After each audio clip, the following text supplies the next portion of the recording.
ମତେ ଦେଖୁଥିବ ହେଲେ କିଛି କହିପାରୁନଥିବ ପାଣି ମାଗିବ ପାଣି ଟୋପେ ବି ପାଇବନି ସୁଖୀ ସୁଖୀ ଯେ ମରି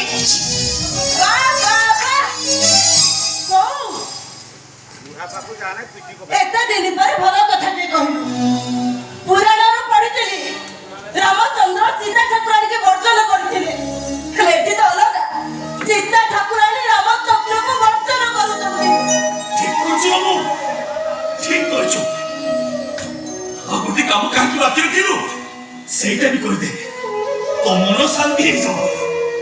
ଆମ ଭାଇ ଭଉଣୀ ଦି ଜଣଙ୍କୁ ଭାଗ କରିଦେ କହ କିଏ କାହା ଭାଗରେ ପଡିବ ମୁଁ ତୋ ଭାଗରେ ପଡିବି ନା ବାପାଙ୍କ ଭାଗରେ ପଡିବି ମୁଁ କାହା ଭାଗରେ ପଡିବି ତୋ ଭାଗରେ ନା ବାପାଙ୍କ ଭାଗରେ ବାପା ତମେ ତାହେଲେ କହିଦିଅ ମତେ ନ ପଚାରି ତୋ ବୋଉକୁ ପଚାର ସେ କହିବ କିଏ କାହା ଭାଗରେ ପଡିବ ନିୟମ କହେ ବଡ ପୁଅ ବାପାର ହେଲେ ଏଠି ତ ବଡ ପୁଅ ମା ଭାଗରେ ପଡି ଚାଲିଛି ତମେ ତମ ବୋଉକୁ କୁହ ତମ ଭାଇ ଭଉଣୀ ଦି ଜଣଙ୍କୁ ମାଛ ଶୁଖୁଆ ଭଳି ଆଚେ ବାଣ୍ଟି ଦବ ଶେଷରେ ତୁ ଏତେ ତଳୁ ଖସିଗଲୁ ଲୋକମାନେ କହିବେ ତୁ ମଣିଷର ଅମଣିଷ ମାରିକି ଯାଇଛୁ ମାରୁ ଡାହାଳି ହେଇଯାଇଛୁ ଏବଂ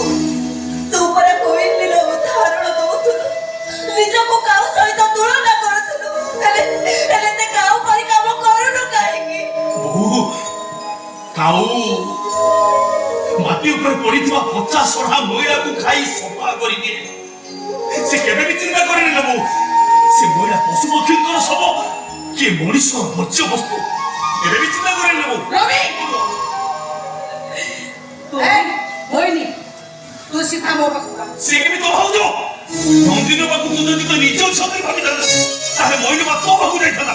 କାରଣ କଥା ଅଛି ବଡ ଝିଅ ବାପର ଆଉ ସାନ ଝିଅ ମାର ମଇଳି ମା ବାପା ଭାବୁଥା ବାପା ଭାବୁଥା ତୁ ଜମା ଚିନ୍ତା କରୁନା ମୁଁ ତୋ ପାଖକୁ ଯିବି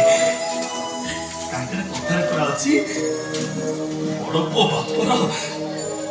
ଆଉ ସାନ ପୁଅ ମା ମୁଁ ତୋ ପାଖକୁ ଯିବି ମୁଁ ତ